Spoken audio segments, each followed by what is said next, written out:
কালকে টেস্ট পরীক্ষা শেষ নি কেন? হ্যাঁ, কথা কানে জানে না? এই যে আমি এক্সট্রা সময় দিয়ে এক্সট্রা ক্লাস করাচ্ছি, এটা কি জান নাই? পড়াশোনা করলে ঠিক মতো কর, নাহলে বাদ দিয়ে দে। স্যার পরীক্ষার ফিস জোগাড় হয়ে আর একটা চাপ দিই তোরা। পরীক্ষা ফিস কি আমাকে বলা যেত না? আম্মা অনেক জায়গায় চেষ্টা করছে, পারে নাই।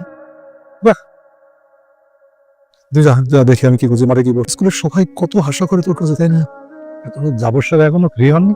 জাফর স্যার তো চলে গেছে স্যার। চলে গেছে মানে? তোমার কিন্তু বলে গেল না, একটা বয়স্ক মানুষ, আমি ও শিক্ষক, শিক্ষককে তো ন্যূনতম সম্মান দেওয়া লাগে। সে আপনারাই তো একবারে শিখে অফিসার বানাইছে, কি শিখেছে স্যার? তুমি রাগ করো না, আমার মনে হচ্ছে যে আমার আরো অনেকদিন আসতে হবে তোমার হাতে চা খেতে হবে।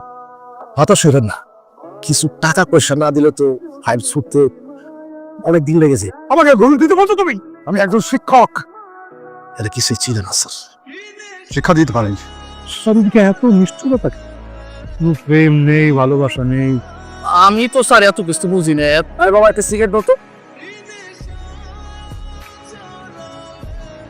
এই এই ছেলে, এই কি এটা কি? হ্যাঁ, বয়স্ক মানুষ এখানে বসে আছে, তার মুখের উপরে ধোঁয়া ছাড়ছ।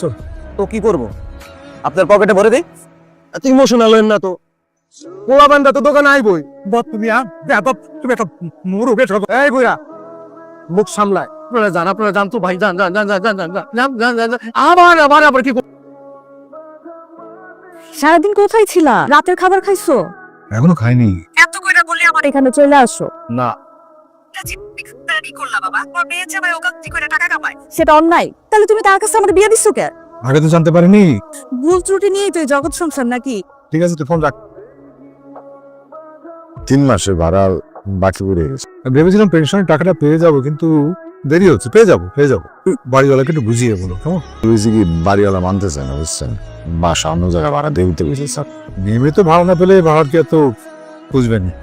এখন যদি ভাড়াটিয়া পাও, আর আমি কালকে ওই টুলেট লাগাই দেবো এই বাসার। তুমি 2 দিন ধরে কিচ্ছু খাও নাই, এইভাবে তো অসুস্থ হয়ে যাবা। তোমার ফেভারিট ফুচকা নিয়ে আসবে। ফুচকা তুমিই খাও, আমি খাবো না। পুরা রান্নাঘর আমি পরিষ্কার করে দেবো আজকে রাতের মধ্যে।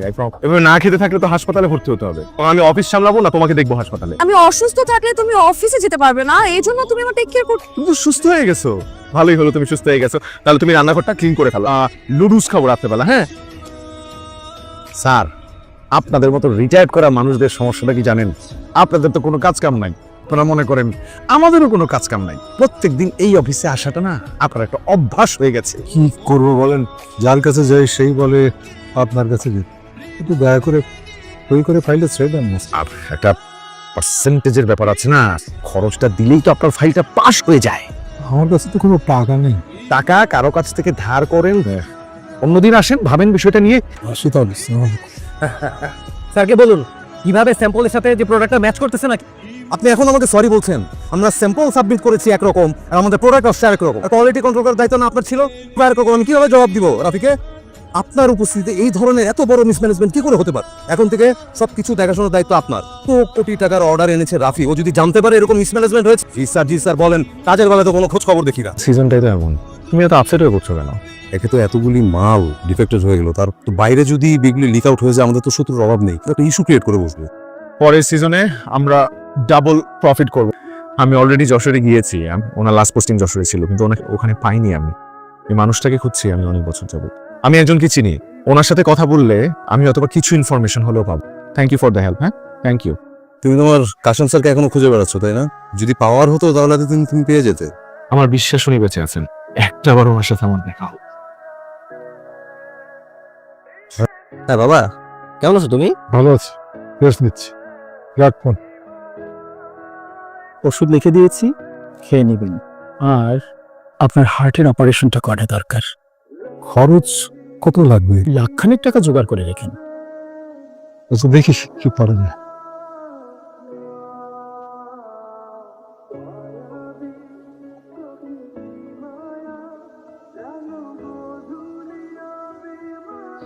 আসসালামু আলাইকুম স্যার। ওয়ালাইকুম আসসালাম। কোন স্কুল, কোন ব্যাচ? স্যার আমি রাফি স্যার, 2010 ব্যাচ। রাফি? আরে তুই তো অনেক বড় হয়ে গেছিস। স্যার স্যার আপনি আসেন স্যার। স্যার আজকে আপনি আমার বাসায় যাবেন, দুপুরে খাবেন স্যার। ওখানে গেস করো কাকে নিয়ে আসছি। স্যার আসসালামু আরে স্যার এখানে দাঁড়িয়ে থাকবেন নাকি? স্যারকে ভেতরে নিয়ে চলো। আলাইকুম। বাবা অতটা চল না। থেকে যদি কেউ কিছু চায় আল্লাহ সেটা মিলিয়ে দেয়। দেখো আমি কত খুঁজেছি, আজকে সাকি পেয়ে গেলাম। তাহলে স্যার আপনার হচ্ছে লতি চিংড়ির তরকারিটা খুব পছন্দ করেন তাই? চিংড়ি আরে আরে বাবা, এত কিছু লাগবে না। আপনার মনে নেই যে মায়া মমতা ভালোবাসা পেয়েছি? আমার তো মনে হচ্ছে যে নতুন জন্ম হয়েছে পৃথিবীতে। স্যার আমি আপনাকে কত খুঁজেছি, আমি আপনাকে বোঝাতে পারবো না স্যার। আপনার পেনশনের ব্যাপারটা আমি দেখছি স্যার। আমি আপনাকে পরশু ওখানে নিয়ে যাব। ঘুষ খাওয়া আমি ছুটাচ্ছি। এটা আমার দুর্ভাগ্য যে আজ অব্দি আমার ম্যাডামের সাথে একবারও দেখা হয়নি। আমি তার কাছে চিরকৃতজ্ঞ। সে তার কানের দুল বিক্রি করে আমার এসএসসি পরীক্ষা রেজিস্ট্রেশন। নিজের কথা ভাবতো না, নিজের চিকিৎসার টাকা কত ছাত্রকে তুলে দিয়েছে। সেরকম একটা মহিলাকে আমি সুখী রাখতে পারি। তেমন কিছু করব যাতে তার আত্মা শান্তি পায়। মাছ চাষি পুকুরে হাজার হাজার পোনা ছাড়ে, কিছু পোনা আছে বড় মাছ হয়। তুমি নিজের ছাত্র যদি বড় হয়, তাকে দেখে গর্বে বুকটা ভরে যায়। তুই হচ্ছিস আমার সেই ছাত্র। আমাদের বাসায় থাকবেন স্যার?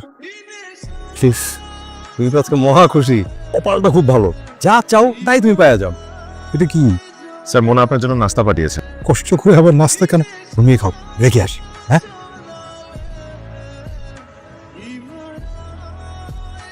আমার ছেলে আসলে আমার মেয়ে, অনেক আদরের, এখন কুলাঙ্গার। কোন একটা অফিসে জানি চাকরি করে, বেতন পায়, তারপর আবার কমিশন। ওই পয়সা তো আমি বাঁচতে চাই না। কিন্তু বাবা মারা প্রত্যেক দিন মারা যায়, ছেলে মেয়ের ভালোবাসা, মায়া, এগুলো ছাড়া।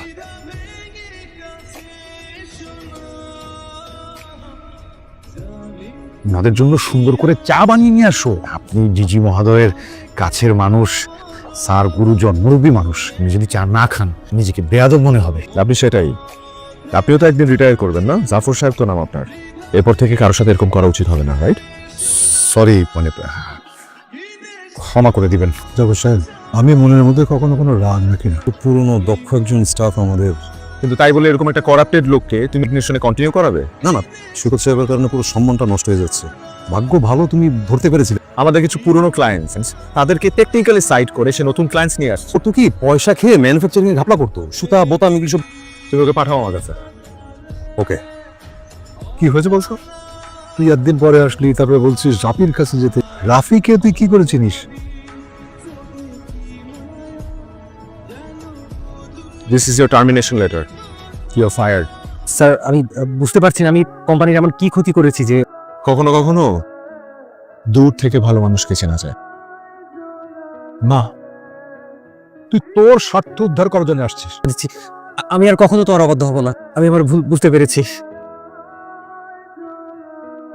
রাফির মতো একটা ছেলে এই গোবরের মধ্যে যেন পদ্ম ফুল হয়ে ফুটেছে। কখনো কখনো না, মানুষের জীবনে অদ্ভুত কিছু মিরাকল রয়েছে। তুই সেদিন বলছিলি না, তোর একটা শাসন আমার জীবনটাকেও পাল্টে দিয়েছে। স্যার, আমার শাসন, আমার ছেলে ওর ভুলটা বুঝতে পেরেছে। ও আমার কাছে আমার ছেলে ফিরে এসছে। তো এই শাসনটা খুব কাজে লেগেছে। ওটা মেরেছে। বাবা